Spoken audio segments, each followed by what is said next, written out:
فَكُلُوا مِمَّا رَزَقَكُمُ اللَّهُ حَلَالًا طَيِّبًا، تو اب کھاؤ جو اللہ نے رزق دیا ہے تمہیں، جو حلال اور طیب ہے، وہ سب چیزیں کھانے کی ہیں۔ ان کو اپنے اوپر حرام نہ کرو کہ یہ فلاں وجہ سے حرام ہے اور یہ فلاں وجہ سے حرام ہے، یہ ہماری عورتوں پر حرام ہے اور یہ فلاں پر حرام ہے۔ سب پاکیزہ چیزیں اللہ نے جو دی ہیں ان کو کھاؤ۔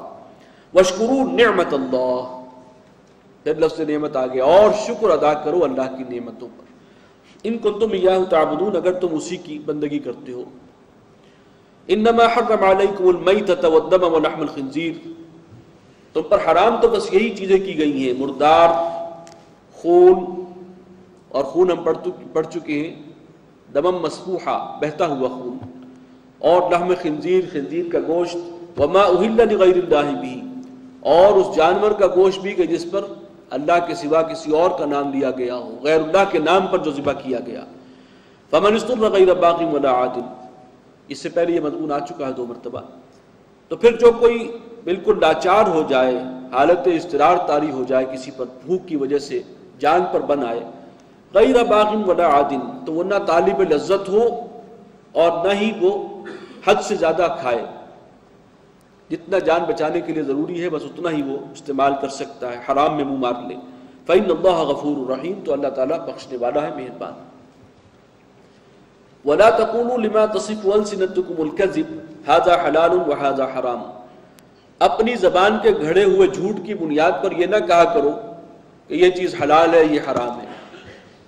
اپنے پاس سے گھڑ کر، کوئی سند، کوئی دلیل اس کے پیچھے ہے نہیں۔ لتفتروا على الله الكذب، تم چاہتے ہو کہ اللہ پر افتراء کرو، جھوٹا گھڑتے اپنی طرف سے ہو، نسبت دیتے ہو کہ اللہ تعالیٰ اس طرح خوش ہوتا ہے، یہی اس کی تعلیمات ہے۔ ان الذين يفترون على الله الكذب لا يفلحون، بے شک وہ لوگ جو اللہ پر افتراء کرتے ہیں، جھوٹا افتراء، وہ کبھی کامیاب نہیں ہوں گے۔ متاع قلیل، یہ حقیر سی متاع ہے، یہ دنیا میں برتنے کا سامان، اس سے فائدہ اٹھا لیں۔ وَلَهُمْ عَذَابٌ أَلِيمٌ، اور پھر ان کے لیے ہے دردناک عذاب۔ وَعَلَى الَّذِينَ هَادُوا حَرَّمْنَا مَا قَصَصْنَا عَلَيْكَ مِن قَبْلُ، اور جو لوگ یہودی ہیں، اہل کتاب، ان پر بھی ہم نے وہی چیزیں حرام کی تھیں جو ہم نے آپ کو پہلے پڑھ کر سنائی ہیں، اور جو چیزیں ان پر حرام کی گئی ہیں اس کی تفصیل آئی تھی سورہ انعام میں، کہ حرمنا کل ذی ظفر ومن البقر والغنم حرمنا علیہم شحومہما، کہ وہ جو ایک کھر والا جانور جس کے پاؤں میں چرے ہوئے نہیں ہوتے، وہ ان کے لیے حرام کر دیا گیا تھا، اور چربی حرام کی گئی تھی۔ فرمایا کہ یہ چیزیں جو ہم نے پڑھ کر سنائی تھی وہ ہم نے ان پر حرام کی تھی۔ وما ظلمناہم، لیکن ہم نے ان پر کوئی ظلم نہیں کیا تھا۔ ولکن کانوا انفسہم یظلمون، بلکہ وہ خود اپنی جانوں پر ظلم ڈھاتے رہے۔ یہ بات ہم وہاں پڑھ چکے ہیں کہ یہ چیزیں بھی جو اللہ نے اضافی طور پر ان پر حرام کی تھی، اصلاً ان پہ حرام نہیں تھی، یا ان کی شرارت کی وجہ سے سزا کے طور پر اللہ تعالیٰ نے بعض چیزیں ان کے لیے ممنوع قرار دے دی۔ تو یہ بات اس سے پہلے سورہ انعام میں آ چکی ہے۔ ظلم انہوں نے اپنی جانوں پر کیا، اس کے نتیجے میں اللہ نے بھی ان پر پابندی لگا دی۔ ثم ان ربک للذین عملوا السوء بجہالۃ، پھر یقیناً بات یہ ہے کہ تمہارا رب ان لوگوں کے حق میں کہ جو کسی برائی کا ارتکاب کریں نادانی یا جذبات کی رو میں بہہ کر، ثم تابوا من بعد ذلک، اور پھر اس کے بعد توبہ بھی کر لیں، سچی توبہ، خلوص و اخلاص کے ساتھ، واصلحوا،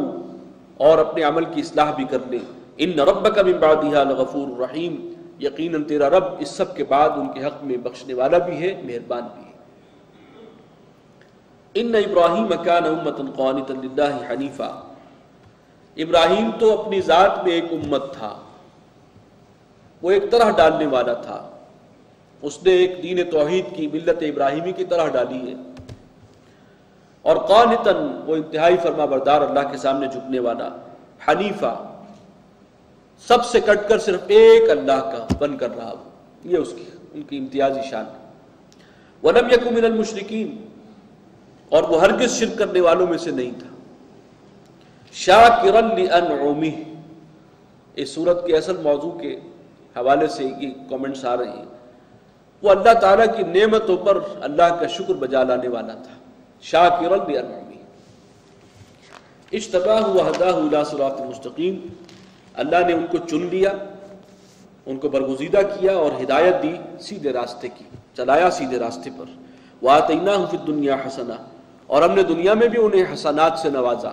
خوبیاں اور بھلائیاں عطا کی۔ اور گویا کہ یہاں پر آگے محذوف ہے، اور آخرت میں بھی ان کے لیے، بلکہ آگے الفاظ آ رہے ہیں وَإِنَّهُ فِي الْآخِرَةِ لَمِنَ الصَّالِحِينَ، اور آخرت میں وہ ہوں گے صالح وہ لوگوں میں سے، اللہ کے نیکوکار بندوں میں سے۔ ثُمَّ أَوْحَيْنَا إِلَيْكَ، اور پھر اے نبی ہم نے آپ کی طرف وحی کی أَنِ اتَّبِعْ مِلَّةَ إِبْرَاهِيمَ حَنِيفًا، کہ آپ پیروی کیجئے ملت ابراہیمی کی، ابراہیم کے دین کی جو یکسو تھا۔ وَمَا كَانَ مِنَ الْمُشْرِكِينَ، اور وہ نہیں تھا ہرگز شرک کرنے والوں میں سے۔ یہی دین توحید ہے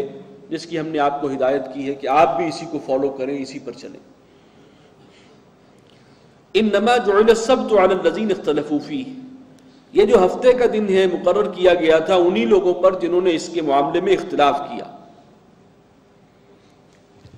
یہ یہاں اس آیت سے بھی اندازہ ہو رہا ہے اور روایات سے بھی معلوم ہوتا ہے کہ ہفتے کا دن ان کی عبادت کے لیے طے نہیں تھا یہود کے لیے اصلاً سبت، یہ ان کی اپنی ضد اور شرارت اور بال کی کھال اتارنے والی عادت جو تھی اس کے نتیجے میں اللہ نے وہ ان پر مسلط کر دیا۔ اور بعض کی رائے یہ ہے کہ ان کے لیے بھی اصلاً جمعے کا دن ہی طے ہوا تھا اللہ کی بندگی کے لیے، عبادت کے لیے، جیسے کہ اس امت کے لیے، لیکن انہوں نے وہاں بھی گڑبڑ کی تو اللہ نے کہا ٹھیک ہے پھر یہ ہفتے کا دن ہے پورا۔ وَإِنَّ رَبَّكَ لَيَحْكُمُ بَيْنَهُمْ يَوْمَ الْقِيَامَةِ، اور یقیناً تیرا رب ہی فیصلہ فرمائے گا ان کے درمیان قیامت کے دن، فِيمَا كَانُوا فِيهِ يَخْتَلِفُونَ، وہ تمام باتیں جن میں وہ جھگڑا ڈالتے رہے، اختلاف کرتے رہے، وہ سب اللہ تعالیٰ ان پر کھول دے گا اور فیصلہ فرما دے گا۔ ادعو الى سبیل ربک بالحکمت والموعظۃ الحسنہ وجادلہم باللتی ہی احسن، بلاؤ اپنے رب کے راستے کی طرف حکمت کے ساتھ، دانائی کے ساتھ، اور موعظہ حسنہ کے ذریعے، اچھے وعظ کے ذریعے، وجادلہم باللتی ہی احسن، اور ان سے بحث مباحثہ کرو اس طور سے کہ جو بہترین ہو۔ اس میں دعوت اللہ، اللہ کی طرف بلانا، اللہ کی دعوت دینا، اللہ کی طرف، اس کے دین کی طرف، اس کے کلام کی طرف، اس کے 3 لیولز بیان کیے گئے۔ ایک ہے حکمت و دانائی، دلیل سے بات کرنا، حکمت کے لیول پر، یہ سب سے اونچا درجہ ہے۔ اور کسی معاشرے میں جو انٹلیکچوئلز ہوتے ہیں، جو بات کو دلیل سے سمجھتے ہیں، ان کے لیے پھر اسی لیول پر آ کر بات کرنی پڑتی ہے، ان کو صرف وعظ جو ہے کارگر نہیں ہوتا، دلیل کا جواب دلیل سے۔ اور قرآن مجید میں یہ تمام باطل نظریات جو ہیں وہ بالکل بودے ہیں، انہیں شمشیر قرآنی سے ان کا قلع قمع کیا جا سکتا ہے، اس کو استعمال کرتے ہوئے، اس دلیل کو جو قرآن دیتا ہے، اس وزڈم کو استعمال کرتے ہوئے۔ تو ایک یہ لیول ہے دعوت کا، یہ سب سے اوپر کا لیول ہے۔ والموعظۃ الحسنہ، اور اچھا وعظ، دل پذیر، دل میں اتر جانے والا، عوام الناس کے لیے یہ سب سے مفید ہوتا ہے۔ بہت عمدہ وعظ ہو، جذباتی انداز بھی ہو اس کے اندر، اور وہ دل میں اتر جانے والی بات ہو، اچھے انداز میں کی جائے، دل سے نکلی ہوئی بات ہو اور دل میں جا کر اثر کرے، یہ عوام کے لیے یہ انداز، یہ لیول بہت مؤثر ہے۔ تو اس طریقے سے بھی دعوت کا کام ہونا چاہیے اس لیول پر۔ اور ایک لیول اور بھی ہے، وہ بھی ضروری ہے کہ جو کچھ طبقات ہوتے ہیں دین کے مخالف، دین دشمن طبقات، وہ پھر مباحثہ کرتے ہیں، بحث مباحثہ، جیسے عیسائیوں نے بحث مباحثہ کیا تھا حضور صلی اللہ علیہ وسلم کے پاس آ کر، جیسے آج کل قادیانی کرتے ہیں گمراہ کرنے کے لیے اپنے گمراہ کو نظریات، اس کے لیے انہوں نے بڑی ٹریننگ حاصل کی ہوتی ہے، بڑے داؤ پیچ ان کے پاس ہوتے ہیں، اس کے لیے پھر ان کا منہ بند کرنے کے لیے اسی لیول پر آ کر مباحثہ اور مکالمہ اور مجادلہ وہ بھی ضروری ہے، تاکہ ان کا منہ بند کیا جا سکے اور عوام کے اندر جو ان کا اثر ہے وہ پھر مزید نہ پھیلے۔ تو دعوت کا کام ان تینوں لیول پر ہے، یہاں پر ان تینوں کے لیے اشارات موجود ہیں۔ ان ربک هو اعلم بمن ضل عن سبیلہ، بے شک تیرا رب خوب جانتا ہے ان کو کہ جو سیدھے راستے سے بھٹکے ہوئے ہیں، اللہ کے راستے سے الگ ہیں، گمراہ ہیں۔ وهو اعلم بالمهتدین، اور وہی بہتر جانتا ہے انہیں بھی کہ جو ہدایت یافتہ ہیں۔ وَإِنْ عَاقَبْتُمْ فَعَاقِبُوا بِمِثْلِ مَا عُوقِبْتُمْ بِهِ، اور دیکھو اگر تمہیں بدلہ لینا ہو اے مسلمانوں تو اتنا ہی بدلہ لیا کرو جتنی کی تکلیف تمہیں پہنچائی گئی تھی۔ یہ آیات جو ہیں یہ بتا رہی ہیں، یہ دروازہ کھل رہا ہے اب کہ مسلمانوں کو اب اجازت دی جا رہی ہے کہ اب تم بدلہ بھی لے سکتے ہو، کیونکہ اسی صورت میں ہجرت مدینہ کی طرف اشارہ موجود ہے، جبکہ مکہ میں مسلمانوں کو حکم یہ تھا کہ اپنے ہاتھ بندھے رکھو، جواباً بھی ہاتھ نہیں اٹھا سکتے، بدلہ لینے پر قادر بھی ہو تب بھی ہاتھوں کو روکو، برداشت کرو، جھیلو۔ لیکن اب یہ اشارہ مل رہا ہے کہ ہاں اگر تمہیں